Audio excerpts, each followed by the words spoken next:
Bismillahirrahmanirrahim. Alhamdulillahilladzi amarana bit-taslimi war-ridha wa nahana 'anil i'tiradi wasyaqwa ila ghairihi ta'ala. Asyhadu an la ilaha illallah wahdahu la syarika lahu jalla wa ala. Wa asyhadu anna sayyidana Muhammadan abduhu wa rasuluhul mu'azzamu fil ardi was sama. Allahumma salli wa sallim wa barik ala sayyidina wa maulana Muhammad al-mawsuf bis safa wal wafa wa ala alihi wa ashabihi wa zurriyyatihi wa man iqtafa, amma ba'du.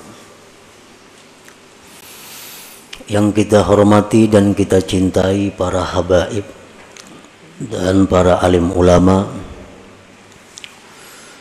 para muhibbin, hadirin hadirat rahimakumullah. Alhamdulillah, puji dan syukur terlebih dahulu kita haturkan kehadirat Allah Subhanahu wa ta'ala yang telah mengumpulkan kita di dalam majlis ilmu ini, dan kita berharap kepada Allah agar selalu dikumpulkan dalam kebaikan dan takwa. Puji dan syukur pula kita haturkan kehadirat Allah Subhanahu wa ta'ala yang mana pada saat ini telah menempatkan kita dalam posisi talabatul ilm, dalam kedudukan penuntut ilmu. Dan kita memohon kepada Allah di majelis yang penuh berkah ini agar kita selalu ditempatkan Allah dalam kedudukan penuntut ilmu sampai akhir hayat kita. Dan yang lebih penting dari itu, kita minta kepada Allah agar bisa mengamalkan ilmu yang diberikan Allah Subhanahu wa ta'ala kepada kita ini. Salawat dan salam kita haturkan kepada junjungan kita Nabi besar Muhammad sallallahu alaihi wasallam dan kepada seluruh keluarga, para sahabat, zurriyat dan pengikut beliau sampai hari kiamat nanti. Para muhibbin rahimakumullah, al-hikmatus sabi'ata asyarah min al-hikamil ataiyah. Qala al-imam Ahmad bin Athaillah as-Sakandari rahimahullah wa nafa'ana bi ulumih. Hikmah yang ke-17 dari Al-Hikam, berkata pengarangnya Al-Imam Ahmad bin Athaillah As-Sakandari rahimahullah, ma taraka minal jahli syai'a man arada ayyuhditha fil waqti ghaira ma azharahullahu fihi. Yang artinya, tidaklah meninggalkan daripada kejahilan sedikit jua pun oleh orang yang menghendaki bahwa menciptakan pada waktu selain yang Allah nampakkan dia pada waktu itu. Itu artinya hikmah yang ke-17 ini. Para muhibbin rahimakumullah, adapun tafsirnya dari hikmah ini adalah, idza aqamallah subhanahu abdan bihalin minal ahwal badaniyan kana aw qalbiyya la yazummuhu syar'u falyaltazim dzalik wal yuhsinil adaba wal yarda bidzalik wa la yantaqil ila ghairi ma huwa fihi hatta yanqulahu subhanahu wa ta'ala. Fa in intaqala ila ghairi ma huwa fihi faqad jahila rabbah wal jahlu billah ajhalu minal jahlil murakkab.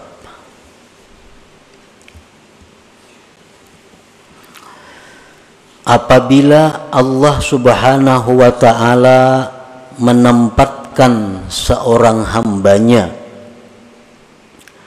pada satu keadaan daripada keadaan-keadaan. Baik keadaan itu bersifat badan atau bersifat hati, yang mana keadaan itu tidak dicela oleh syara, tidak dicela oleh agama, maka hendaklah dia melazimi keadaan itu dan baiklah adab kepada Allah, dan hendaklah ridha kepada Allah dengan demikian tadi, dan tidak berpindah kepada selain sesuatu yang adalah dia pada sesuatu itu, sehingga Allah yang memindahkannya. Apabila dia berpindah kepada selain sesuatu yang adalah dia pada sesuatu itu, maka berarti dia jahil dengan Tuhannya. Jahil dengan Allah itu lebih jahil daripada jahil murakkab. Nah, itu salah satu di antara sekian banyak tafsir uraian daripada hikmah yang ke-17 ini. Seorang hamba, ini hikmah yang ke-17 adalah merupakan adab. Adab seorang hamba Allah kepada Allah. Tata kerama bagaimana seorang hamba yang baik itu dengan Allah.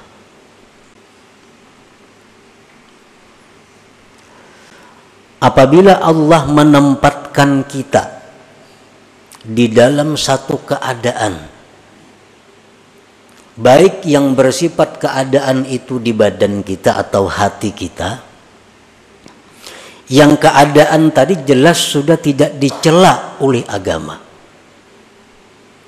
maka keadaan tersebut kita lazimi dan hendaknya kita membaguskan adab dan kita ridha dengan keadaan yang ditempatkan Allah itu, dan kita tidak berpindah untuk mencari keadaan-keadaan lain, sehingga Allah sendiri yang memindahkan kita kepada keadaan yang lain itu. Apabila kita berpindah sendiri tanpa ada petunjuk dari Allah, maka berarti kita jahil dengan Allah. Sedangkan jahil dengan Allah itu lebih jahil daripada jahil murakkab.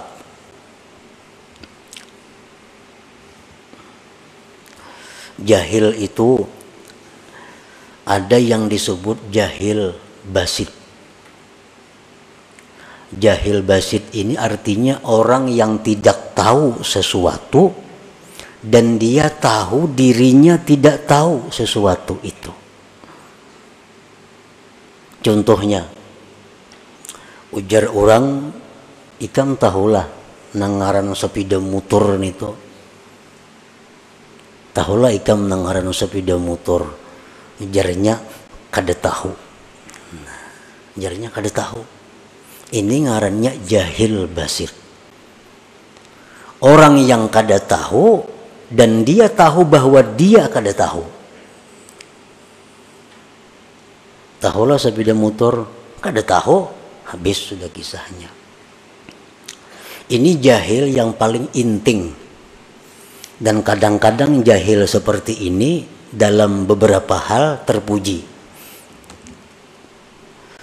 Jahil yang kedua adalah jahil murakkab.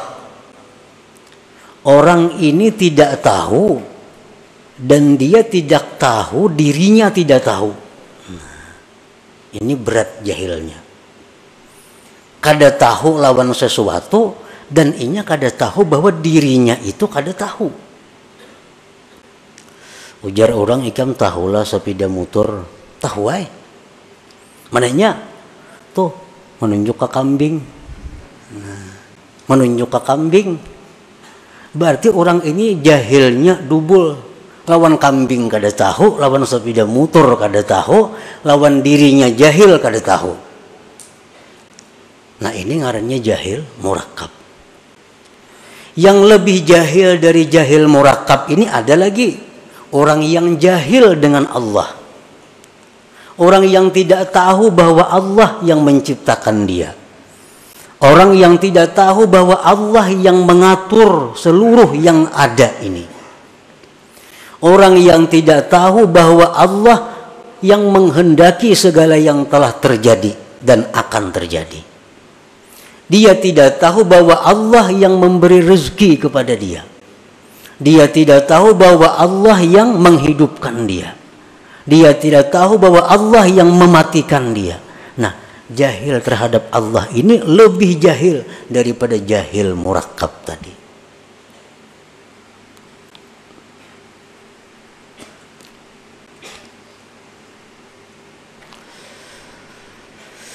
Nah, di antara kita mungkin kita kadang mengaku bahwa kita ini jahil dengan Allah. Mungkin kita kadang mengaku bahwa kita ini jahil dengan Allah. Tetapi perilaku kita, tutur kata kita, kelakuan kita, tindakan kita kadang-kadang itu menunjukkan bahwa kita ini jahil kepada Allah. Bujur aja kadang mengaku.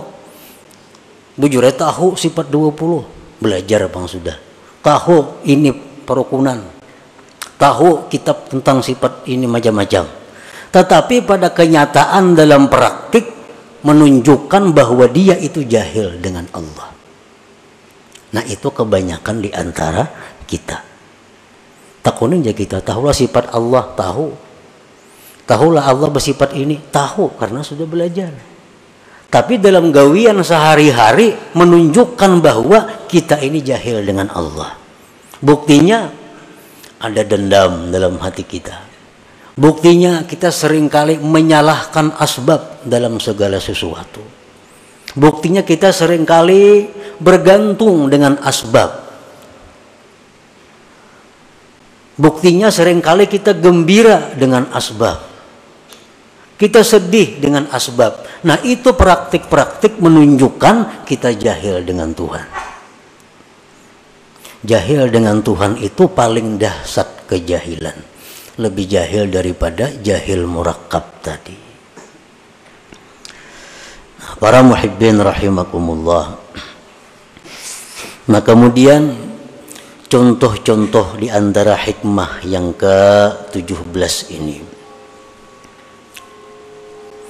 Bagaimana adab kita yang sebenarnya kepada Allah dalam hal keadaan-keadaan yang kita tempati.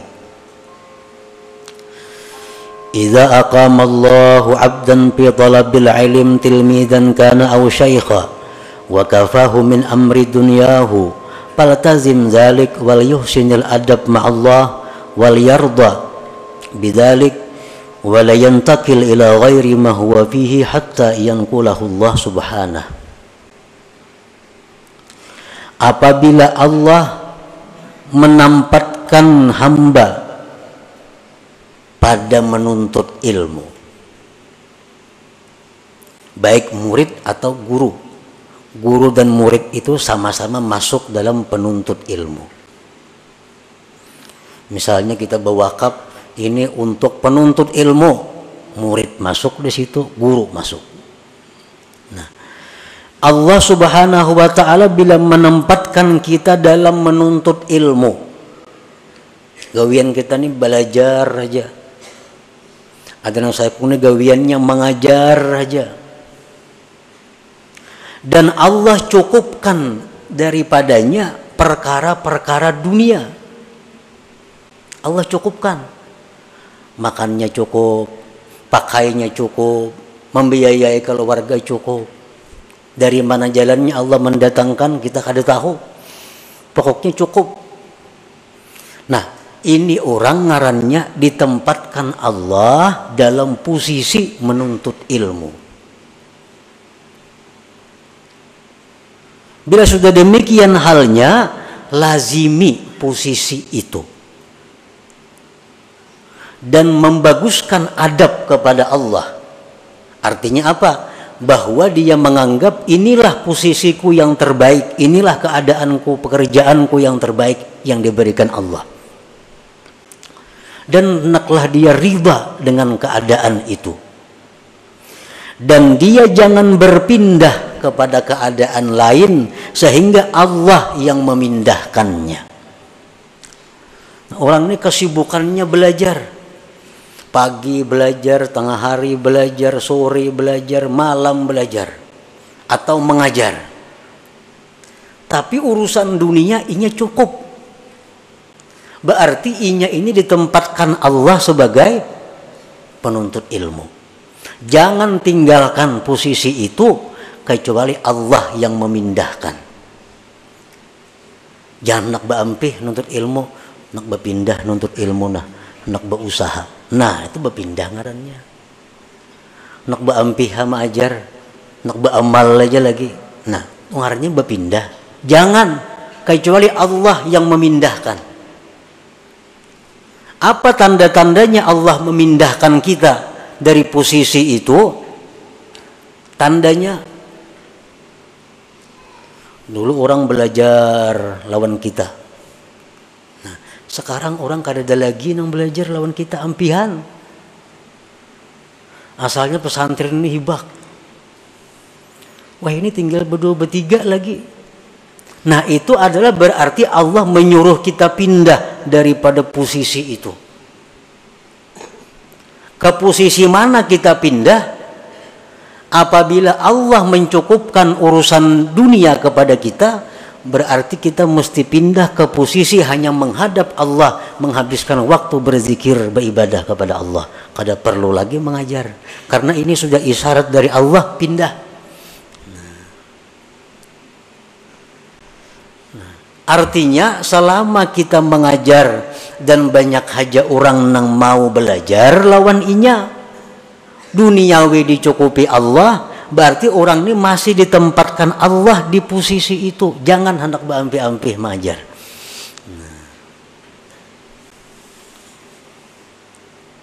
Orang hendak belajar lawan inya masih banyak, urusan dunia dicukupi Allah aja, berarti Allah masih merestui kita di posisi itu. Jangan pindah. Jangan hendak dalam kamar aja bak urang bakhalwat, jangan. Karena Allah masih menghendaki kita di posisi itu. Nah, kalau kita berpindah karena banyaknya menghadapi tantangan, banyaknya menghadapi rintangan, mah aku sudah ampih sama ajar, muyak enggak ini caranya. Bubar belajaran, aku nak istirahat, masuk kamar. Nah, ini orang ngarannya kada beradab dengan Allah. Karena pindah posisi tanpa dipindahkan oleh Allah Subhanahu wa ta'ala. Nah, inilah salah satu contoh adab seseorang kepada yang dipilihkan oleh Allah. Contoh lain lagi. Wa idza aqama Allahu 'abdan fi tijaratin aw sun'atin ma'as salamah fi dinihi wal muhafazah ala awradihi wal kifayah ala mu'nati man talzamuhu mu'natuhu falyaltazim dzalik wal yuhsinil adab ma'allah wal yarda bidzalik wa la yantakil ila ghairi ma huwa fihi hatta yanqulahu Allah subhanahu. Apabila Allah menempatkan seseorang hamba dalam perdagangan atau pekerjaan lain,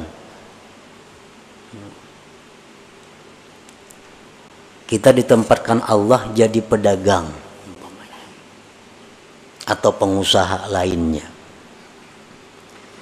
Dalam berdagang itu, bekerja itu, agama kita ini selamat.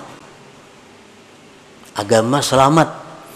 Artinya usaha-usaha kita ini tidak melanggar hukum Allah.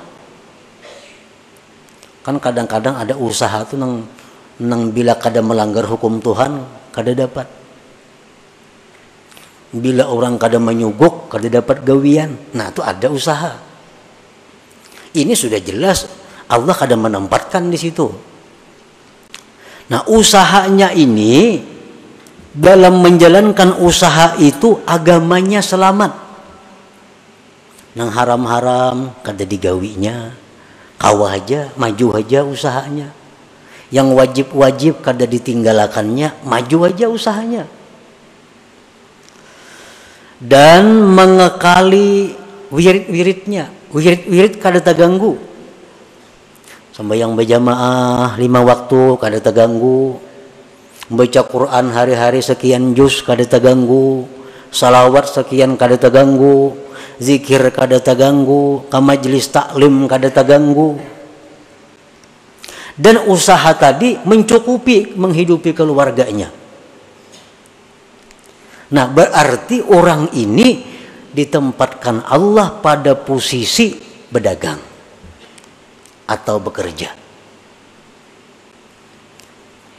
Usaha untungnya cukup membiayai hidup sekeluargaan. Dalam menjalankan usaha itunya kada ada berdusta. Payu aja kada berdusta, kada menyuguk, nang wajib tak kerjaakan, sembahyang berjamaah terlaksana, menuntut ilmu kawa, wirid-wirid tak baca.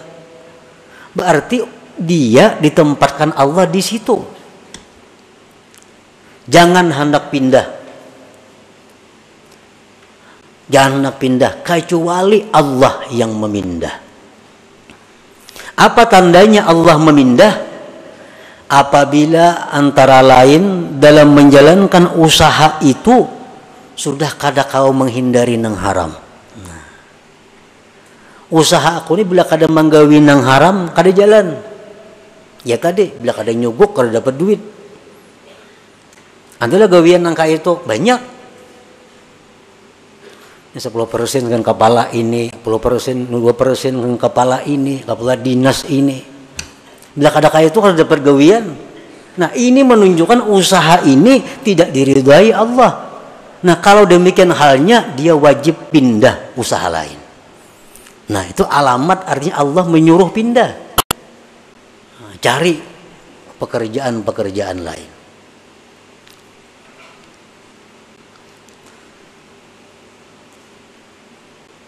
Nah, apabila seseorang itu usahanya bagus, agamanya selamat, wirid-wiridnya terlaksana, untungnya cukup menghidupi keluarga, dia tetaplah pada posisi itu. Jangan pindah kepada posisi lain kecuali Allah yang memindahkannya. Tandanya Allah memindahkan sudah kesulitan dalam menjalankan usaha untuk menghindari yang haram atau melaksanakan kewajiban. Nah, berusaha ini mengaji kada tak kaji lagi, wirid banyak kada tak bacai lagi, hendak kada ka itu kada dapat duit.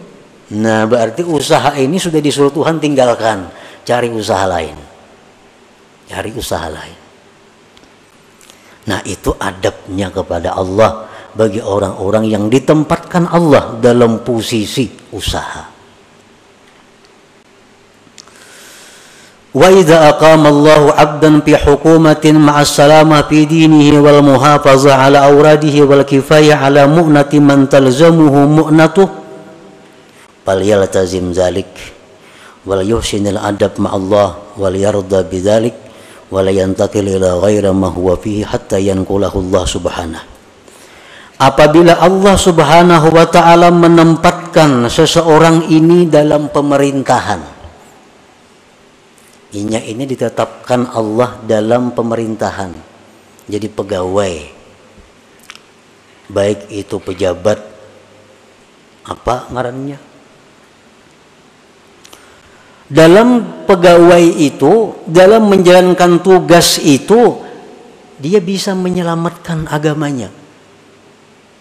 Bujur aja jadi kepala ini, kepala depak umpamanya, kepala PO.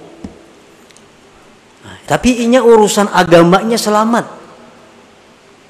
Kada mengambil duit orang, membagi gawian dengan jujur. Pokoknya nang haram-haram itunya bisa menghindari. Ke pengajian tetap kawa turun, wirid-wiridnya terbaca. Gajinya cukup menghidupi keluarga. Berarti orang ini sudah ditempatkan Allah, direstui Allah di posisi itu. Jangan hendak mundur dari jabatan itu kecuali Allah yang memundurkan. Tandanya Allah memundurkan apa? Aku jadi kepala ini kada korupsi. Kenapa kada korupsi? Busku menyuruh korupsi. Hendak kada ku intain ini kayak pemberiin yang di atas. Nah, kada Maka yang di atasnya kadang-kadang hendak ke Jakarta, minta duit. Mana duitnya? Bila kadang maintai orang. Hendak ke anu. Nah, bila sudah ini terjadi, berarti ini gawian sudah tidak diridai Allah. Pindah dari situ. Kalau hendak selamat. Hendak sakit, karusakan ada apa-apa juga bang. Ini hendak kisah, hendak selamat nih. Pindah dari posisi itu. Cari jabatan-jabatan yang aman. Banyak kayak jabatan yang aman. Yang kada berurusan lawan hal-hal itu. Paman sekolah, aman jabatan. Bisukan buka kunci sekolahan, sekue, istirahat. Pindah cari posisi yang aman. Nah itulah yang dimaksud oleh hikmah yang ke-17 ini.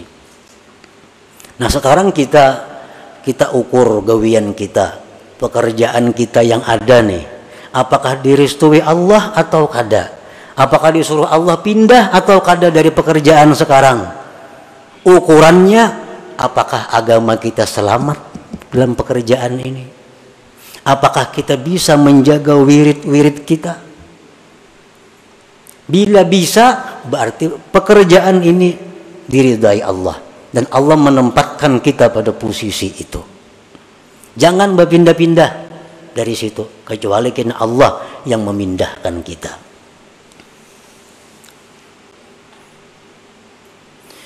Wa idza aqama Allahu 'abdan fi faqrin fa sabara wa radiya bidzalik fala yatlub min Allahi al-ghina hatta yughniyahu Allah ta'ala bila talabin minhu. Apabila Allah menempatkan seorang hamba dalam posisi fakir. Nah, ada orang yang ditempatkan Allah dalam posisi fakir. Fakir ini artinya orang yang memerlukan biaya sehari 15.000 rupiah.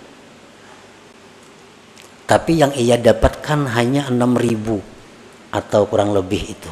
Ini fakir. Inya perlu sehari ini menghidupi keluarganya 20.000. Usaha yang didapatnya hanya 7.000. Nah ini fakir. Apabila Allah menempatkan seseorang hamba dalam posisi fakir, tapi inya sabar. Inya ridha aja, kada jadi pikiran. Beramal lancar, nuntut ilmu lancar, padahal duit sakit. Nah, fala yatlub minallahil ghina, jangan hendak minta kaya kepada Allah. Jangan hendak minta luas rezeki kepada Allah, sehingga Allah nantinya sendiri yang mengayakan dia tanpa permintaan daripada dia. Tunggu aja, hadangi aja. Bila kada sugih di dunia, di akhirat kena sugihnya. Nah itu contoh orang yang beradab dengan Allah subhanahu wa ta'ala. Nah ini contoh-contoh yang bersangkutan dengan badan. Wa iza aqama Allahu 'abdan fi hali qabdin fala yatlub minallahi al-basta hatta yanqulahu Allah ila halil basti. Apabila Allah subhanahu wa ta'ala menempatkan seorang hamba pada keadaan sedih. Nah kadang-kadang bisa datang dalam hati kita ini keadaan kacau. Padahal kada ada sebab apa-apa. Kita kada kekurangan apa, kita kada kehilangan apa, tapi kadang-kadang datang dalam hati kita ada perasaan-perasaan yang sedih, risau. Dalam istilah tasawuf disebut kabat ngarannya. Nah, bila kita datang hal seperti itu, kita jangan hendak menghilangkan itu. Apa nak keluar rumah nah kepala asa pusing, jangan. Atau berdoa lawan Tuhan, ya Allah hilangkanlah perasaan kada nyaman, jangan. Hadapi perasaan yang kada nyaman itu sampai kena Allah sendiri yang menggantikan keadaan itu kepada keadaan gembira. Bau berzikir, bau berselawat, sampai kena hati nyaman sorangannya, hati lapang sorangannya. Nah, ini contoh keadaan hati orang yang beradab kepada Allah Subhanahu wa taala. Man arafa rabbahu ahabbah wa man ahabbahu radiya bihukmillah wa ikhtiyarihi lahu. Barang siapa yang mengenal Allah, dia pasti mencintai kepada Allah. Pasti mencintai kepada Allah. Asal bujur-bujur kita ini tahu tentang Allah, kita pasti katuju lawan Tuhan itu. Bila mana sudah kita cinta kepada Allah, kita pasti akan riba dan senang dengan apa yang dipilihkan Allah untuk kita. Kita pasti akan senang dengan apa yang diberikan Allah kepada kita. Nah, itulah para muhibbin rahimakumullah, sedikit tentang pembahasan hikmah yang ke-17 ini. Mudah-mudahan kita diberi Allah hidayah, taufik untuk bisa mengamalkan ilmu-ilmu yang diberikan Allah Subhanahu wa taala kepada kita ini. Ila hadratin Nabi sallallahu alaihi wasallam. Al-Fatihah. A'udzubillahi minasyaitonir rajim. Bismillahirrahmanirrahim. Iyyaka na'budu wa iyyaka nasta'in. Ihdinas siratal mustaqim. Shiratal ladzina an'amta 'alaihim. Ya Allah biha, ya Allah biha, ya Allah bihusnil khatimah. Ya Allah biha, ya Allah biha, ya Allah bihusnil khatimah. Ya Allah biha, ya Allah biha, ya Allah bihusnil khatimah. فيا أيها الرجل منه شفاعة صلوا عليه وسلموا تسليما.